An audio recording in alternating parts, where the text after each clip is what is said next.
Det gjelder bare grovt sett så blir det da en tredjedel, ca. 500 dager minus.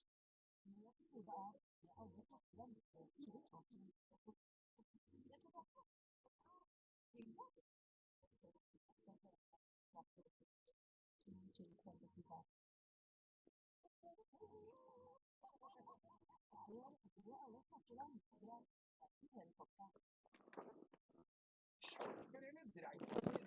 Ja takk, begge deler! Hvem faen er Stine Brakke? Ja, det er bare en talefeil fra Geir da, på Rockefeller! Hva skal du i helga? Nå i helga er det Aloha on Ice på Pers Hotel. Vi er allerede der oppe. Så hvis du kjeder deg denne helga, har lyst på en ordentlig fest nå på lørdag, så tar du en tur opp til Pers Hotel på Gol, og ta med deg Hawaii-utstyr jeg vet du har i skuffen. Så skal vi servere deg nydeligste retter og kanskje en liten fjord. Dette og mer til får du høre i denne utgaven av Langkjøring med Geir Skau. Hallo!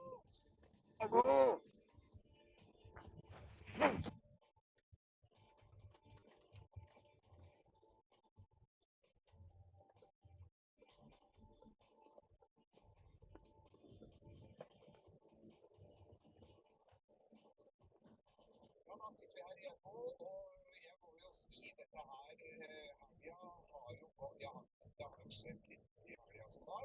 Ja, det er jo lenge siden da. Ja, vi kommer litt tilbake til det, men så har jo da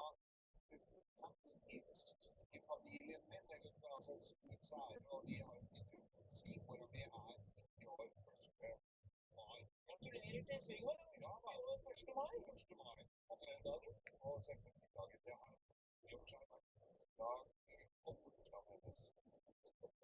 Men har Stina at en som er skikkelig gammel og har skapt noen drukker og vaser og ting, da gir det noe, ikke nødvendigvis en opplevelse når du er litt dårlig til veis, men noe som gleder deg i hverdagen. Og det var å beskjære da en del.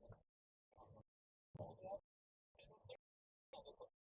det er nemlig, og da er jo jeg han som satt med relativt bra utstyr, det skal sies.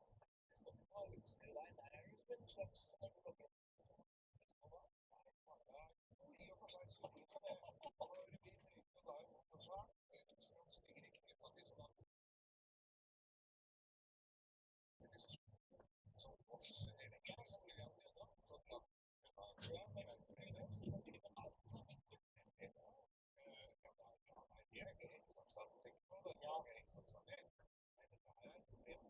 kjede. Og så tenkte jeg dette er lille Makita-motorsaga, den er jo oppgradere. Og så var det jo litt dårlig stilt på noe annet, så nei, det er ta med seg alt sammen. Ja, det gikk inn og skal, da må du se. Så da var det å hive seg i isopsjon og komme bra ut. Det tar ikke så lang tid. Hvor finner du spørre om det er en liten først over på bensinstasjonen på Ryen, vi skal kantina, og så var det jo da har det ikke vært bra siden i høst. Det har jo alle som har dårlig tilpass. Stå der ganske faktisk. Det går ikke inn i to. Jeg står der, kanskje på bilen. Ja, nei, der så det men det der var jo ut dagen etter, og så er det igjen og hjem og sånn årsaksstyrt, ikke sant? Oi, ta litt der, og det er ikke noe kompletert. Det er jo jeg som har piken. Ja, det skal jo fort raskt.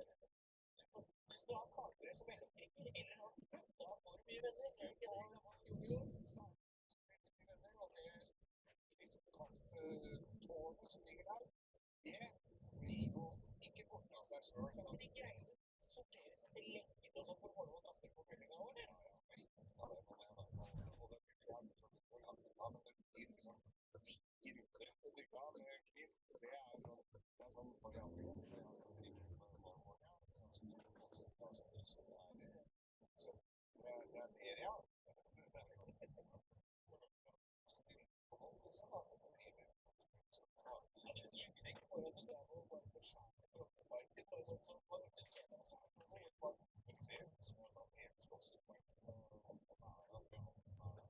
Så det var store deler av dagen. Den ene dagen hvor skolen hadde så opptatt seg i Rana. Så jeg fikk lov å stå der og koste så det er der hvor jeg gleder jeg snakket jo tidligere om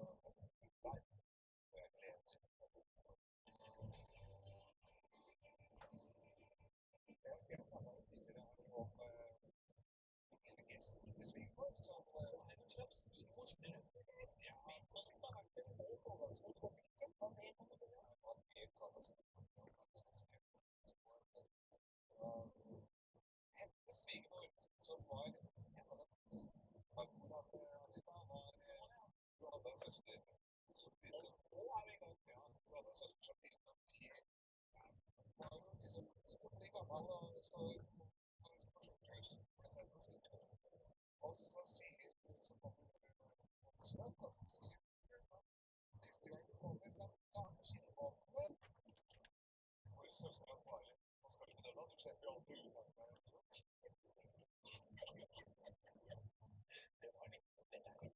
det var sånn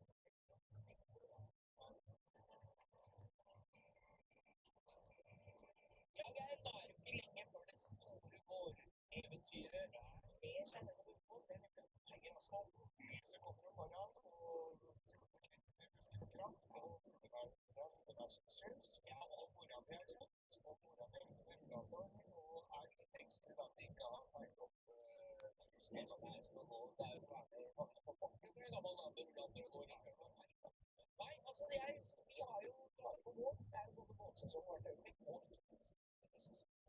vi er jo gleder oss vi altså i garasjen haga ser slik radaren og se hvor støvete det har blitt det er liksom en slags liten barneklart og vi har liksom vi er liksom hands on familie ja jeg har sett meg noe og så snø bort igjen det står bare på lading hele vinteren så det for meg er det som en slags barnfight hver eneste gang og da er det inn der og se om det har vært støvete og sånn ja det er sånn kraftig støvete jeg vet om en spillings så er det helt strøkende men støvete laderen sitter på jeg ser jo hvor er spørsmål for at jeg ser på det her så lys på dørtrekk innenfor vinduet hvis det ikke ringer da er det dumt å se så jeg startet opp inn her og da der sa så mye var ja eller gå en god halvtime ja halvtime går og det er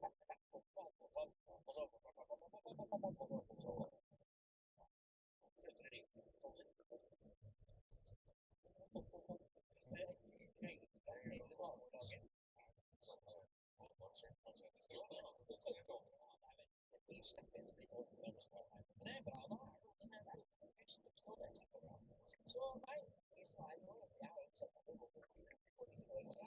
ja så jeg har hatt alle naturaliteter dette er jo den siste filmen er jo originalt med en sånn bak det hele tatt som jeg kjører egentlig som var første gang jeg måtte det da og jeg har hatt dødsmail det er sånn som var originalt på 70-tallet som går litt reiser og slitt ja, den er kul på en F-modell som er før 73 da er det 74 så er jeg enig og så passer ikke helt på disse jeg hadde den så tøft for det er liksom noe som på den Porsche så er det noe som mangler bak føler jeg har en liten leppe foran det blir litt naken bak noe som balanserer det jeg skjønner alle bilnørder der ute ikke skjønner det kan gå inn og google og få på Porsche neger og så se alle biler det går liksom bare en slags base og en kanalskjorte dette er noe vi prater senere dette er kanalskjorte på bil som er senket det skal være vanlig i underkant på bakken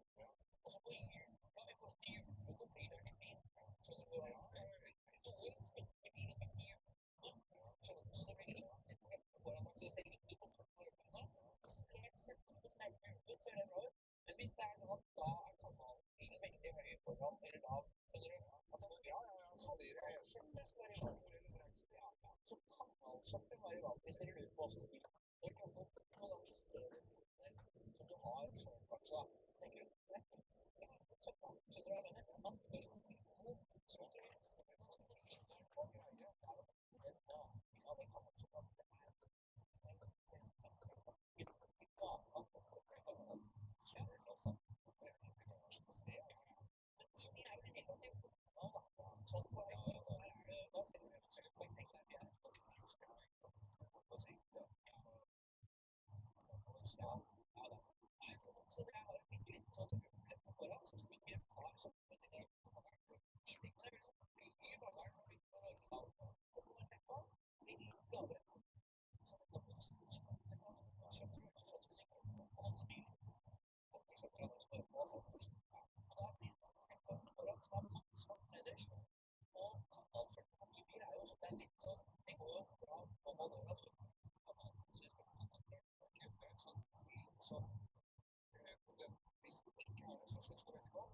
Faen,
Så der står Stine Brakke i 4 timer, og jeg Stine Brakke, så spør jeg noen hvordan får jeg reddet fra Norge? Så det må bare stå sånn, og står et døgn.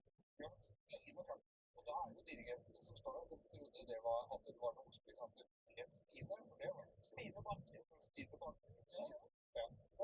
Så jeg har en opplysningskurs når det gjelder greier jevnt over helt. What the hell is going on? It's only 3 o'clock. Fuck. Og så det var jo bare så mange som slapp inn som mulig, og så måtte resten gå utenlagt tilbake og finne noen andre steder å gå eksempel på en lørdagskveld. Da sto det, jeg vet ikke noen folk som ikke så mye i Oslo, men Rockefeller vet jo alle hvor det fordi det ikke gammel kordatabad. En institusjon når det gjelder musikk i Oslo, holdt på som sagt da i 40 år. Da var det kø fra Jonstorget og bort da jeg kom. Ja. Det var som det kom. Du følte litt som, følte deg litt som, jeg vet ikke hvem men Beatles-aktig følelse når du skulle inn i stedet. Der skal jeg på scenen.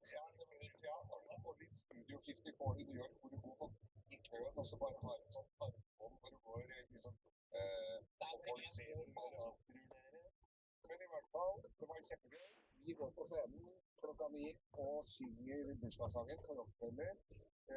Daglig leder Hans Lier, som da har drevet i Rockefeller siden 1986, på scenen.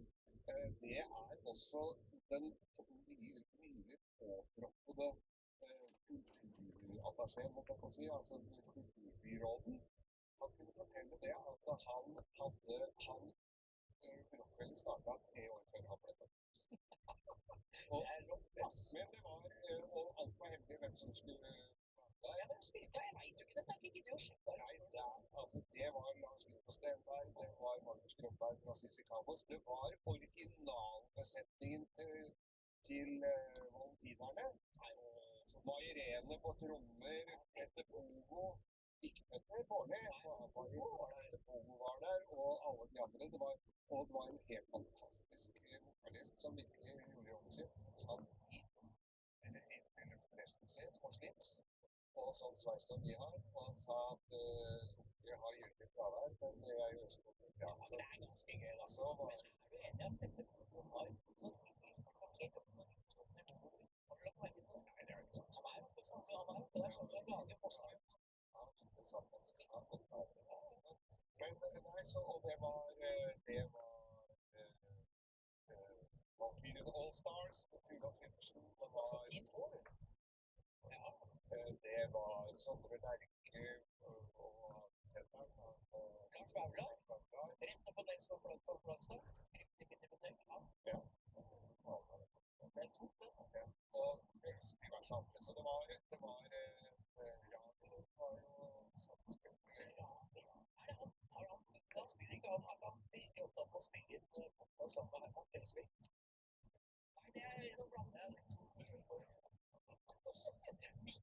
Mikkel og Rar. Mikkel Niva. Det var en helaften som ser på programmet, men jeg så på dårlige TV-serier. Ja, og det vi kunne ha gjort, var å se på, jeg vet ikke om det var Kveldsnytt eller 21-nyheter eller hva det var, for der var mannskoret godt representert med flere anledninger, så jeg. Så da var jeg på nyhetene, altså. Det noe deilig at Sirkelen har sluttet å være et 40-årsjubileum for et konsertsted i Oslo, med bare folk som har holdt på i 40 år snart. Og så det hele for programmet, jeg trodde det var ferdig for mange år siden. Har du fortsatt den ringenetten der i ordkommet på juni? Så det kunne ikke vært så da har jeg vært på Kveldsnytt og Rockefeller og alt. Og det var Stine Brakke.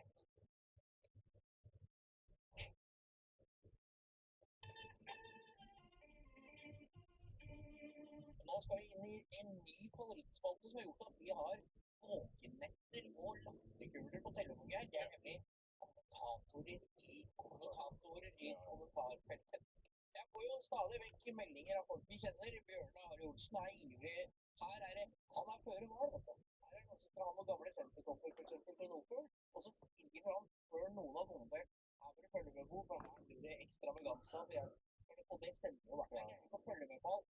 Så nå har vi fått et par, og det viser seg jo det, at det er overveldende mye sånne tilfeller i traktorkonkurranser. Vi har, for vi som liker masse Ferguson, og for vi som kjører masse Ferguson, og liker masse Ferguson. Hei, er det noen som vet hvor Er det noen som vet Vær ikke så gode i norsk her. Nei, er det noen som vet hvor justerer håndbrems på 6140? Det er en som svarer på luka med 3 punkt løfteventilen rett fremforbi bakakteren på venstre side. Der falt jeg av. I bakkant av luka er det en stor plugg 24 mm hode. Skru ut den og stikk inn en forlenger med 17 mm pipe og stram til. Du har 6-7 knepp på håndbrems. Der er det en som svarer seriøst, faktisk, som er en sjeldenhet. Men det varer ikke så lenge, det. Nei, for der er det neste som svarer. Han skriver hvor? Og så neste der igjen svarer ja.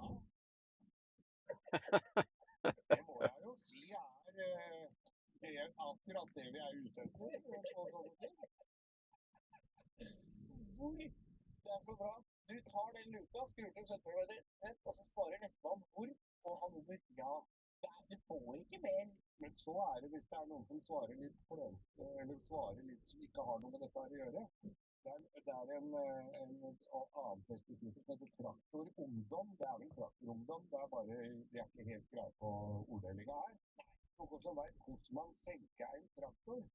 Tenk å senke Farm Track 26 MT-traktoren min. Han skal ha litt lavere, vi er litt rå. Er du ganske harry? Men det er gøy. Jeg så jeg er glad du prøver. Han skal senke den. Da er det en som svarer kjør ut på islagt vann og over ei rå. Da senker du traktoren. Og så er det en sånn fy faen og dumt spørsmål. Og så ja, så det er liksom Og da er det en som sier han tagger av fyren i innlegget, og så skriver han Edvard, ikke bli opplyst om andre folks spørsmål. Og under så er det en som skriver faen for en generasjon. Og så er det en under som skriver jeg er ikke ung. Så dette her er helt nydelig at Peter senker traktor, så skal jeg utgangspunkt tenke på det. Ja, hvorfor ikke? Så er det liksom bli forbanna for at du vil det. Ja, og jeg har jo latt meg inspirere av disse her kommentarfeltene. For her om dagen så var det da en god venn av oss som om noen hadde sånne betongklosser, sånne Lego-klosser i betong. Så mur med at de stamler opp. Er det noen som har noen sånne? Og så er det noen som svarer at de har det der, man får tak i det. Og der måtte jeg bare si, nei, det har jeg. Ja, vi er jo ikke, når vi ikke er i garasjen, eller på musikkarrangement, eller hva som helst bil, eller gjør noe annet, så ser vi også litt på TV-serier, og det er jo, jeg må jo si at den som har kommet, da, selv om dette er litt sånn øyeblikk på det hele, det er litt jo den innskyldskulturen jeg var. Ja. Jeg vil ikke tilbake til at vi måtte se Deiching hver fredag og måtte glede oss av eller vente på viss spenning på hva som skjer.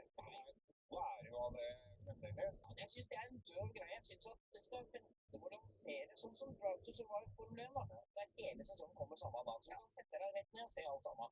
Og er også veldig ute etter det. Og hvis det er noen sånne, hvor er det sånne fotballserier som ikke blir lagt ut alt samtidig, da venter jeg på alt. Ja, og da, det har liksom vært, jeg synes vi snakket litt om det her før vi tok det stikk her, og det er jo, nå synes jeg det har vært tørke lenge, og jeg synes det er lenge siden det har vært på TV-serier liksom som har vært på ordentlig på høyde med Sopranos, The Wire, de der gode gamle der, så du bare, Band of Brothers, ikke minst det, og så må jeg bare si at dette er en parole til dere alle. Dere har sikkert noen TV-serier dere har sett mange ganger, og tenker at jeg husker jo litt av hva som skjedde i korrekt innimellom, så har det tålt tidens tann å se det på nytt igjen, ja. For en Sopranos, det er på tide å se på nytt, for det er litt epos. Den har ligget lenge, men jeg har tenkt på det, så glemmer jeg det. Og det blir bare bedre og bedre. Men du, når vi dukker opp noe vi har lyst til å se. Jeg har sett noe, den der oppfølgeren til Game of Thrones på HBO, med han kule ridderen som er litt vel, og litt moderne musikk og sånn. Ja. Men du kom med et helt nytt ubleika lerret for meg her. Ja, for plutselig så dukker det opp i en eller annen algoritme, en eller annen ting her. Ja, Jeg kan snakke litt om algoritmer etterpå, for det det er den beste rytmen du vet, er det ikke det? det er ikke noen hver tid, altså. Men så dukka det opp plutselig her. Nicole Kidman dukker opp i en ny serie, sto det. Scarpetta går på Prime Video. Så Scarpetta, hun er da liksom rettsmedisiner, og jeg liker jo Nicole Kidman. Jamie Lee Curtis er søstera. Hun er ganske koko i huet, og de er ganske tørste og gærne. Men så står det altså, nå er det jo advarsler på, vet du. Ja. Så står det inneholder sex, sex, nakenhet, upassende språk og røyking. Og Røyking er det nå. Så det er også det er en av de tingene vi ser her ligger altså, uten å spoile for mye, så er det ganske i åpningsscenen der, hvor min kjære snur seg vekk, for hun orker jo ikke sånn. Der er det jo et lik som det er kappa armer og svære stikkskader. Men røyking, det skal du passe deg for. Men i hvert fall, så er det jo... Kanskje det er en å drive med før han ble delt opp? Nei, det er dame dette her da. Ikke spoil, ikke spoil. Fikk i hvert fall ikke rulla røyk og kappa enda. Men så dukker dette her opp. Og så er det jo alltid, de følger jo med på, altså jeg synes jo Nicole Kidman, selv hun er 58 år gammel og ser ut som hun er 22, og dette håper hun på, men hun har jo brukt noen kroner hos kirurgen. Det skal sies. Hun ser litt annerledes ut. Jeg ble på Ice White Shot, som Cruise var litt annerledes skroget der. Var det. Men hun kjører også av SL. Å nei, Maken til min! er det noen som kaster disse noen ganger? Så kan vi se kvaliteten på TV-showet, hvordan biler og rekvisitter har blitt kastet. Her er du enig med meg? Jeg er helt enig i det. Og så er det, men dette her er sånn serie som det går litt tilbake i tid, fram og tilbake i tid. Ja. Og skal litt forklare hvorfor folk har blitt som de er. Ja, ja, nemlig. Men det er noen ganger, er vi tilbake i tid nå, eller er vi tilbake i tid? Men der har, altså det geniale her er jo at vi kjører jo SL nå, men i tidlig karrieren så kjørte han da en sånn 79-80-modell Caprice Classic, sånn, med Woodside og sånn. Og da ser vi på de andre bilene som er der også. Da er vi tilbake i tid. Ja, føler du, jeg vet det er litt taktisk nå, men hvis du greier å se fra at du har lik Mercedes da, synes du det er godt? Synes du har gjort framskritt, eller har du stått på stedet til når det gjelder Caprice versus SL, som normal SL? Altså, selv da hadde vi jo kvalitetspris etter året. Ja, men som Caprice er ikke noe gærent dårlig valg. Du har bilbevis der, har vært aldri vært sånn. Det synes jeg er bra. Men så det er en TV-serie, det er ikke bare du som har sittet og mysa på den.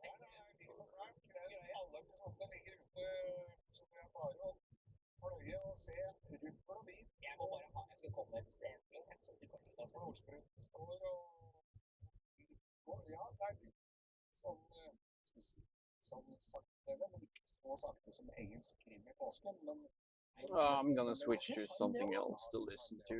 Men vet du hva, jeg skal komme.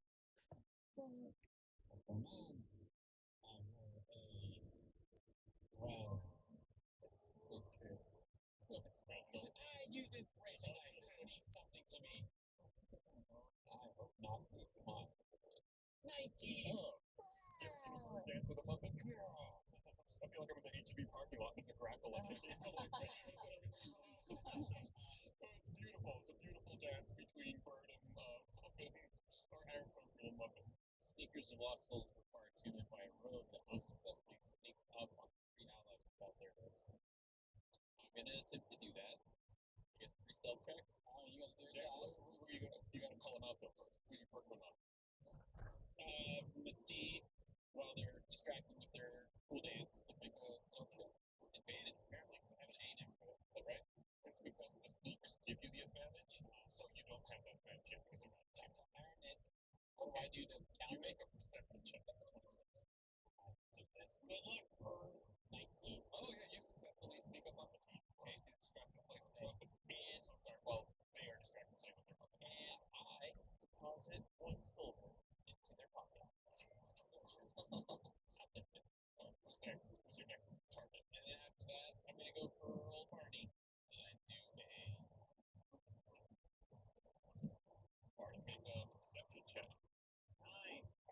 Barney doesn't know that he's in the stadium here. Suddenly, Barney gets 1 silver. And then I want the little guy. Chip. No, you don't know I'm here. Oh, you don't know. That's 18. Now go make a perception check. No. Hit. Hit. Oh. Gets 2 silver.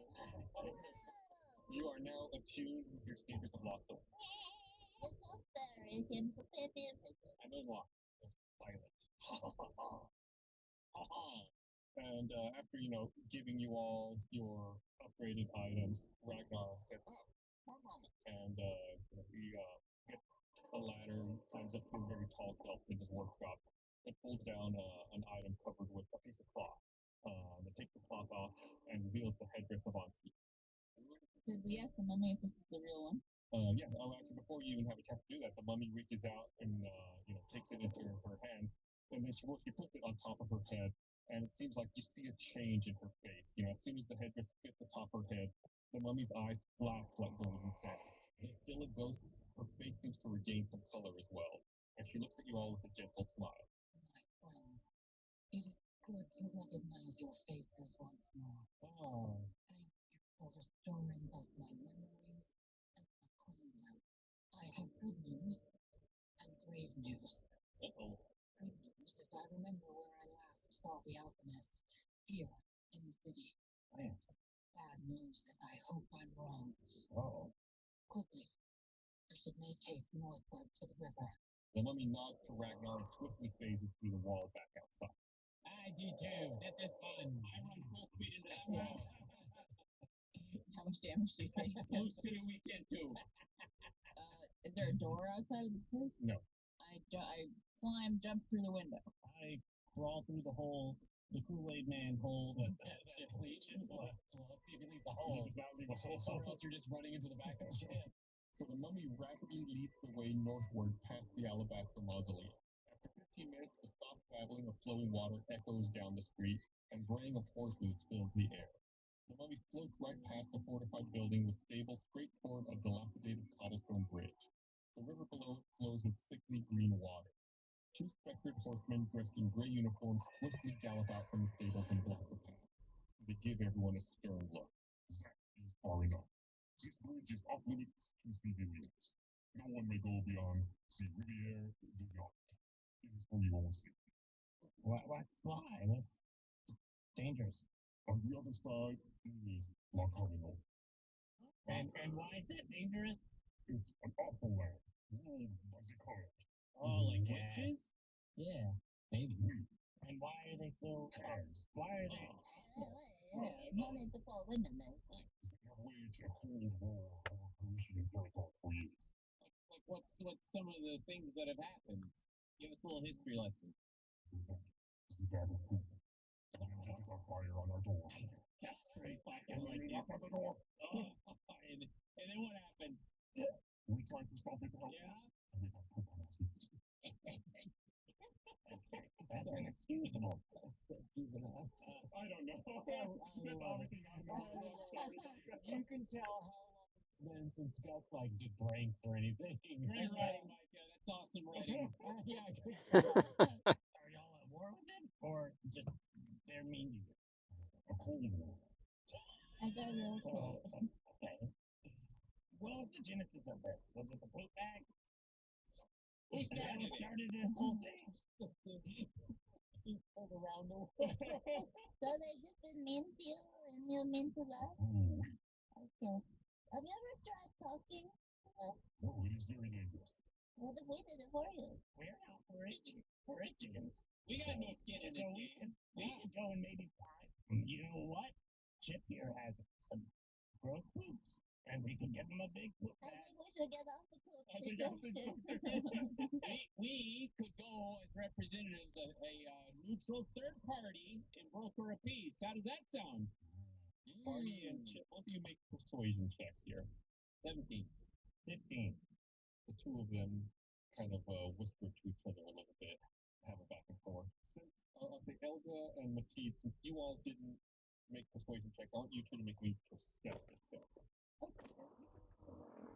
6. Is that what you want, Gus? I mean, it's whatever you roll. It's not what I want or not. Elga, while everyone else is talking, you're kind of looking at the riders. And you see that they're wearing gray uniforms and they have a sigil on the sleeve. It looks like a jack-o'-lantern carved with a U-shaped horseshoe. The two of them, after they whisper to each other for a little while, Those are people who brought us here? no, they're blocking the road. Blocking it.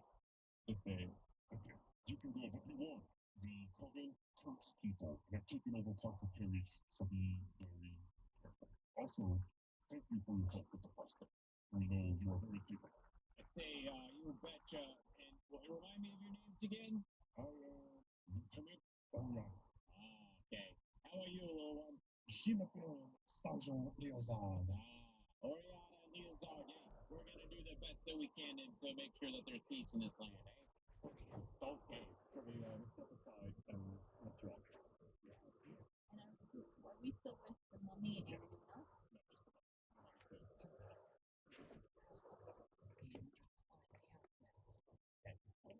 says, Alonzi, can I actually ask the mummy a question on the fact of their senses? Yep. Mummy, when we ran into you in the bar, you're going through a hard time, and we tried to get like the horsemen to help us out. What's like your relationship like with the horseman? You guys on good terms? It's fine. Animosity. Oh, okay. He's just an animal. He's just on a date. He's just on a date. Okay, that's all. I don't blame him. Oh, what happened at Samar? Like the mummy. What happened? What? I want to know. You have your memories back. What happened at Samar? Was there. Not out for my time. That was the mummy from the past. It's one of my ancestors. Great grandmother. as you all are crossing here, I want everyone to roll me a d20. That's not scary. That'll be fun. Highest roll gets to live. 19. 5. 8. I live! Everyone's doing a dance. The lower the roll, the better. Typically, that's the way D&D normally works. Everyone except for Chip takes 4 points of force damage and gets knocked back a little bit. Oh. Can we tell where it came from or what it is? Seems like some kind of maybe Like a horse roll? magical barrier here. As we cross the bridge. Right. It doesn't knock you back across the bridge. It kind of knocks you down on your butt. It's kind of boom, knocks you off your feet a little bit. Chip goes and helps everybody out. Chip is fine. Come here, Barney. Get to your feet. Come on, big man. Ouch. Try again to cross the bridge. Yeah, you try to cross over again, Mateed, and you feel once again like there's something there stopping you. It seems like only Chip is able to go back and forth right now. I just wait. What makes him so special? As you all are looking at this and wondering, suddenly Jacques yowls at something behind you. On the corner street, you see a skeletal dog wagging its bony tail.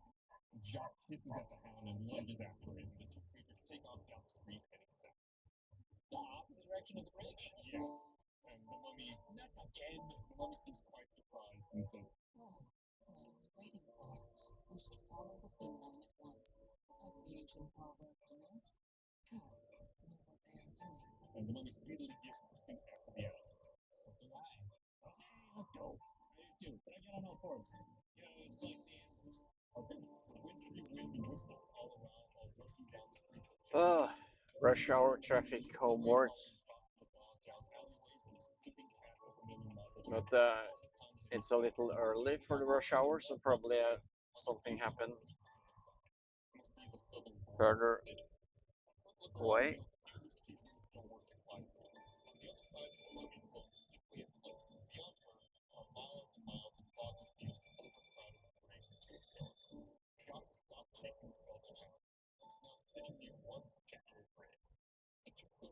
Webs and lettering is faded, but epitaph shows everyone to look for. R.I.P. Barnabas Sparky.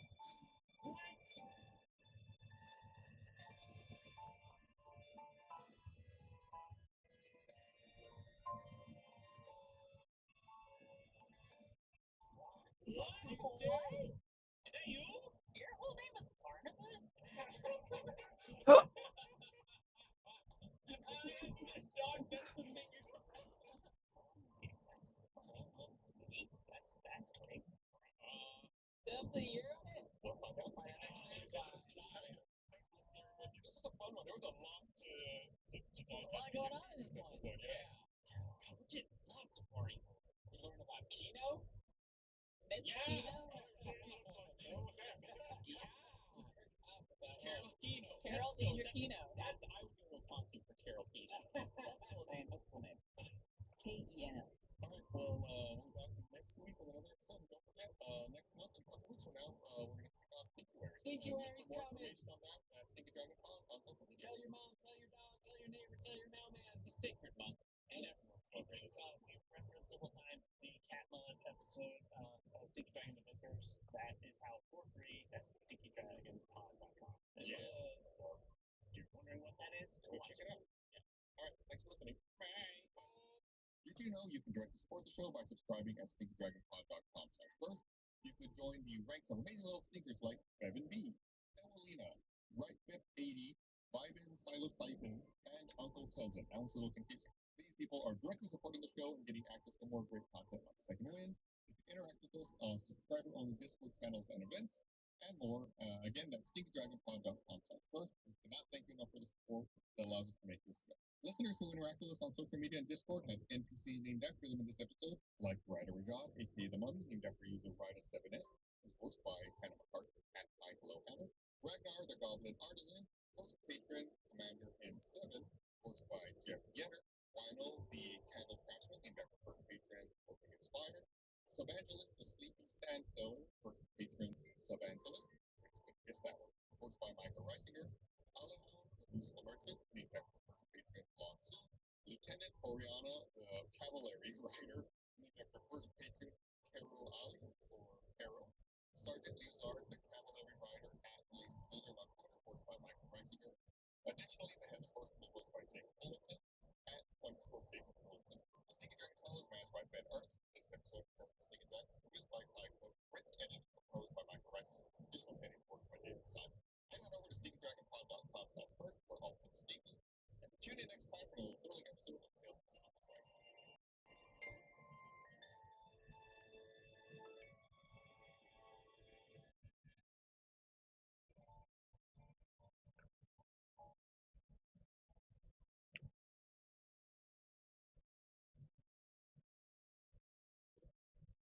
For those new cocktail experiences where you inhale the vodka. Yeah. You ever done something like that? No. They have I like know they exist. Your text is showing. There's like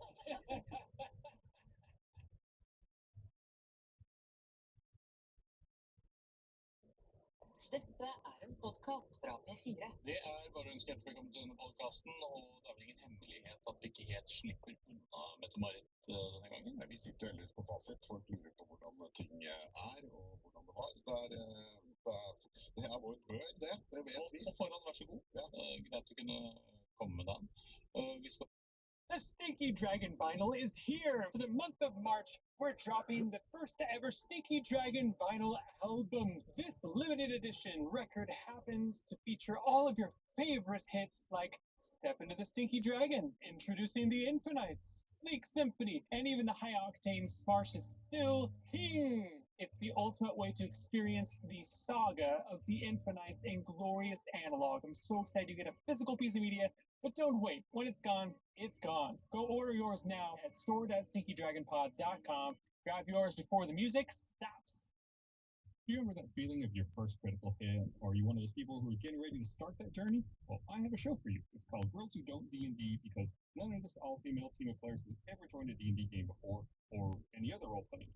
They go from learning which dice is what to challenging the gods themselves. It's surrounded by a beautiful, chaotic environment been described as a cross between Terry Pratchett's Discworld and Douglas Adams' Hitchhiker's Guide to the Galaxy, and it's a world you can be part of too. That's because their listeners perform pre-recorded sections that fit into each show. Those parts and the rest of the show sound amazing with carefully added music and effects that bring a touch of the cinematic to your experience. It's kind of cool how they're complete amateurs when they started, and they really progress, I think, you can probably, we can relate to that with Tales from the Stinky Dragon, starting off kind of as newbies and then really learning the game as we go. I think that's a great way to approach it. And you can join this group of unassuming Australians, otherwise known as the Girls Who Don't D&D, on any device that lets you stream podcasts. But I'm warning you, this one's addictive, heartwarming, heartbreaking, and very, very funny.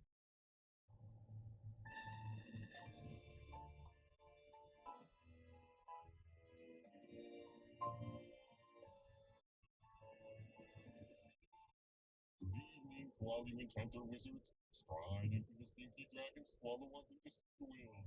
Bewitched switcheroo. It's a mixture of espresso that you brew just for me. A suggestion of sugar, some chopped charming chocolate, and a made handful of ice. Heavy whole person cream topped with a treat of tongues. One mouthful of this mug will be friends for at least more than a concentration. Previously, our adventurers met with a memoryless mummy in search of answers, so naturally they marched over to the markets of Westwood and Realms. After some markets to die for and upgrades with an artisan, they rode over to the Riviera Yacht and were besieged by Mortgage. Next shock pursued Lupuch, where they tracked down a tombstone they weren't expecting. Barnes. Roundup refreshment that's resumed with rank recollection.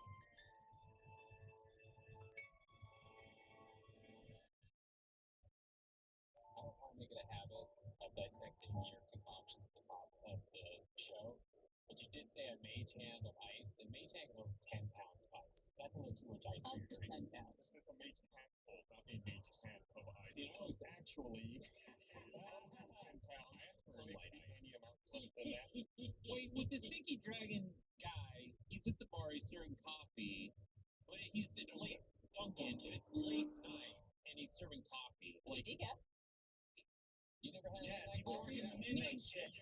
You never had an Coffee shops are open coffee? 24 The hours. graveyard shift. Well, no, I drink Yeah. coffee at all hours of the day, but I'm stealing Get out of here. You're not on the show anymore. I'm just like, who's listening? Who's listening? Are you concerned? Who's listening? That's the thing, like I said, doing the graveyard shift. In universe, who's listening? I'm just like imagining, like, I like figuring out the place beyond the place. It's people. Carol's listening. Or Carol. Spoiler. It's not necessarily that it's just a coffee shop, it's the same tavern. Yeah. Now, it's the barista versus the bartender. Got it. That didn't answer my question. We gotta give You up. know what's great is recording an episode right after we've recorded an episode because everything's so fresh. But Blaine, I had the same reaction as you when you brought up Barney's tombstone. I was like, oh yeah, literally the last thing I heard. We stopped to have lunch. A gas. My memory You just forgot got Barney's body. Barnabas. Maybe you were able to jog when I hit you with this arrow. Hello, my name's Gustav Scroll. I'm the Dungeon Master of our future party. And this is the week's roleplay. One question is, describe your character's favorite childhood toy. Yeah, you know, The teddy bear. hello, I'm Barbara. I play Elva McGrath, the half-elf vampire barbarian. And Elva's Breath is a Fiddler, so everybody knows. Her favorite childhood toy is more than just a toy. It's named Boris. It was her teddy bear growing up, and by growing up, I mean hundreds of years ago. Boris is very special, very wasteful at this point, but very special still always to Elva. Is Boris, like, has you had to make repairs on Boris over the years? Like, is he stitched up? Like, does he have mismatched eyes? No, he just lives his beautiful life the way he is. No changes. He's perfect. She just keeps like hustling down like clerics and sorcerers to pass the mend. Yeah. Do it now. Mend this bear. He somehow still has both of his eyes. He's just a little, when like you've had a stuffed animal for a long time, and the stuffing kind of gets flat. Yeah. He's a little flat. He's a little clumpy. What color are Boris's eyes? Are they black? They're black eyes, Okay. and he's kind of like a grayish tan color. Are there any bloodstains on him? No, I would never bring him by my meal. I mean, Around injuries. Yes. Yeah. He's stays safe and sound in my bedroom. Have we met Boris? Do you have Boris on your person now, or are they at home? Okay. This is like the last case. Like the roast from you. Yeah. Hey there, it's Blaine Gibson playing there. Chip Haney, Hey there. Tiefling Rogue, Oh my level God. 6. Don't comment on that, John. I Last only episode you were so good at subtly looking at it. You did a full like leap forward. Suddenly it's gone. I panic and then I forget and then I just have to Hey, just Blaine, yeah. I love it. I love it. Tiefling love it. Rogue, level 6. I love all your quotes. Thank you. I'm a big fan of Blaine. I'm a Blaine fan. When Chippy was a little boy, his parents put him in the Boy Scouts, and he got all the badges and worked super hard because at the end of the year, if you got enough badges, you got a pocket knife. And Chip worked so hard, and he got that pocket knife. He loved that Swiss Army pocket knife. Actually, what's a more fantasy version of Swiss? Fania Army. Fania Army? Glurvian Army. That Glurvian Army knife. And he got it, and he whittled a little Pinewood Derby car with it and all that. But then he also scored his very first kill with that knife. And that's his favorite toy. He used to stab and carve and whittle and all sorts of things. Carve wood, people. Real serial killer vibes. Yeah. I don't know what you're talking about. He's very Dexter. He was set towards the direction to use these skills. Yeah. I love that knife. It's a good knife. Do you still have it? It's in a picture frame back at home, back at me and Carol's place. The blade got chipped off because in a moment of panic, when I was on a mission, I didn't know what to do, and I lost my other blade, and I pulled out my trusty Glurvian Army knife. Stab, stab, stab, stab, stab, stab, stab, stab, stab, stab. And the person died, and I said, "Oh, thank you," and I started kissing that Blaine knife. just started sweating profusely. You started kissing it right on the inscription side of the knife, right? I forget what it's. It's in Glurbian. Which translates to made in China. How fitting it got chipped. Aw. Oh, Is that where you got your name? no, he got named before the night. Maybe like just a nickname. Maybe he's a picked up, nickname. yeah. We just learned about Barnabas. Barnabas, yeah. I am Chris Maris, and I played Barney, the human cleric. Barnabas. And favorite toy growing up? When I was younger, I did not come from a rich family. Did not have a lot of money, so my favorite toy was this that I found. A rock. That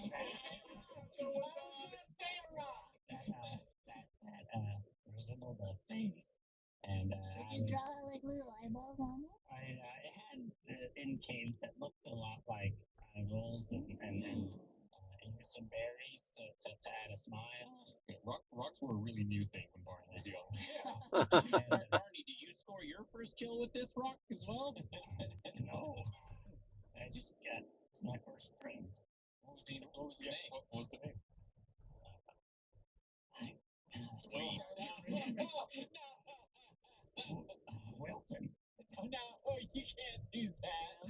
Wilson's a name. No, but it's Castaway. I know. It's also a name. They could be called Wilson. Yeah.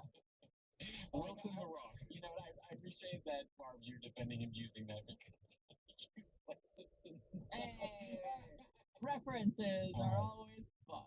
So we know where Boris is. We know where my pocket knife is. Where's Wilson? Pay. Wilson's back at my home. And there's your home. Oh. Hopefully we'll find out. Well, I think your home might be right here in the dirt. Get in there, old man. Plenty of rocks in there. Yes, my name is John Reister, and I play Nancy Compastis, the elf and ghost monk. And my favorite toy growing up. What was my favorite toy growing up? I remember liking string a lot. Rock and string. No, I did. I grew up with a little play bakery set. I was an early Easy bake adopter. oven? Yeah, but it was a simple bake stove. There's someone I know named Barbara who actually burnt herself as a child on the Easy Bake Oven and said, "This is not so easy to oven." Make those little bugs, the creepy crawlers. Yeah. Creepy crawlers. I had the little, because they're considered. I had a little boy army man baker machine. This Little sorry. boy army man baker Yeah, machine. yeah, it's the little Like army man. Yeah, That sounds like an Amazon you product. you can make army men out of this thing, and they're terrible. That feels like a fumes like danger problem. Wait, they're not normal. What are you talking about? Pocket knife. There were fireworks. So you My would brain. make like little soldier, like the little plastic soldiers in this thing. Like you would melt down plastic and put them That's into a what mold. Like Yeah. that was like a genre of toys in the 90s. I'm Was pulling it like up right now. I'm trying to look for it. I can't find it. the But creepy crawlers. I do specifically like remember great commercial and a very fun toy. And we had an easy bake oven in our I house too. legit, me and my brother were using it in the morning when my parents were still in bed, and we like pulled out the little tray with the little cake on it and the little tin thing, and it fell down. And I was like, I'll pick it up, and I went to go grab the tin with my fingers and just like burnt the heck Yeah, out if of you my look hand. at Farmer's Hand, there's still the you can still make You out can the still see the If you see little tin pan. Indiana Jones, Raiders of the Lost Ark with the Nazi guy. thing, yeah. No, the only burns on my hands are from when I worked at Burger King. Let's be real here, guys. I love that. It's so good. Yes, that is my answer. Well, good answer. Dungeon Mister, what's your favorite toy? My favorite toy when I was a little boy was my Atari 2600. This is just a way for us to get to know Gus better. Yeah. Isn't that great? What a great excuse. Like an abacus or something. We trapped him in Atari. That's the only reason we want Stinky Dragon to perform well, so we trapped Gus with us. Gus Yeah. lore. We Yeah. want Gus lore. Before we dive into the episode, it's really important, I think, to remind everyone we have a special event coming up next month, in a couple of weeks, actually, or next week. I think a when week from this podcast, yeah. We're going to be starting Stinkuary, which we mentioned in the last episode. Happy Stinkuary. Happy Stinkuary to Stinkuary for everyone. It's kind of a big event for us. We're going to be doing a push all month to drive support and get more patrons for the show. You can find out more information on our socials at Stinky Dragon Pod, and of course, you can sign up at stinkydragonpod.com/first. For $6 a month, you can help Chris be whatever he is. Yeah. It really does. That takes way more than $6 a month. That's all we can ask from people, though, Barbara. Okay, baby steps. And this, it's like PBS, like it's made by viewers like you, like It really is. Made possible. made possible. Yeah. And you get ad-free And content. just like PBS, we have puppets. Oh my God! Speaking of puppets, one of the benefits you get is access to first shows like Yeah. Show Me the Magic, and also of course Second Wind, which is our bonus show for We got more than you want to do. You have access to it. It's called an RSS feed. Tell you all about it, Aaron. Could I have to give a little shout out before we get going on the episode? Yeah. So I was at a convention recently in Birmingham, the UK, not Birmingham, and I had the pleasure of meeting some of the voice cast on Baldur's Gate 3. The voices of both Astarion and Lysel. Lovely human beings. And actually, Neil Newbon, who voices Astarion, is a big Rooster Teeth fan. And actually quite enjoys Stinky Dragon Pod. So I want to give a shout out to Neil. He's lovely. So is Devorah, who voices Lysel. But those are lovely people. So shout out to Neil if you're listening. We'd love to have you come to the studio. Maybe we'll get a little NPC going. I think our love of Baldur's Gate 3 and some of these characters has been well documented over the last couple of months. Baldur's Gate. Baldur's Gate 3. So wonderful, so fun, so sweet, supportive, great kids. Yeah. Yeah, be nerds with us.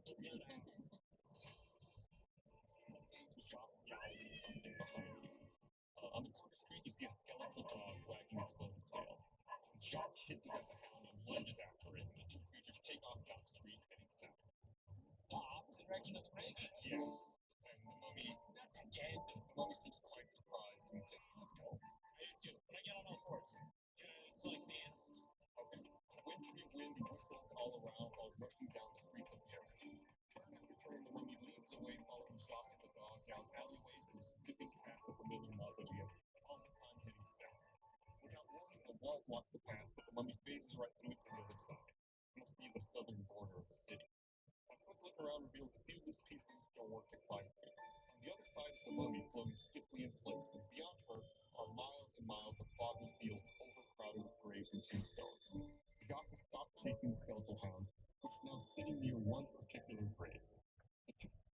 Well, guys, I'm almost home, and I will stop the stream soon.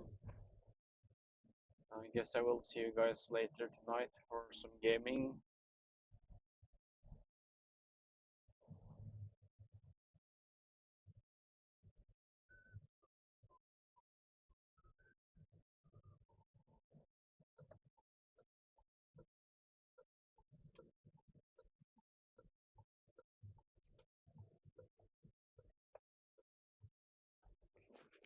So yeah, I will see you guys later tonight. Have a nice day or evening.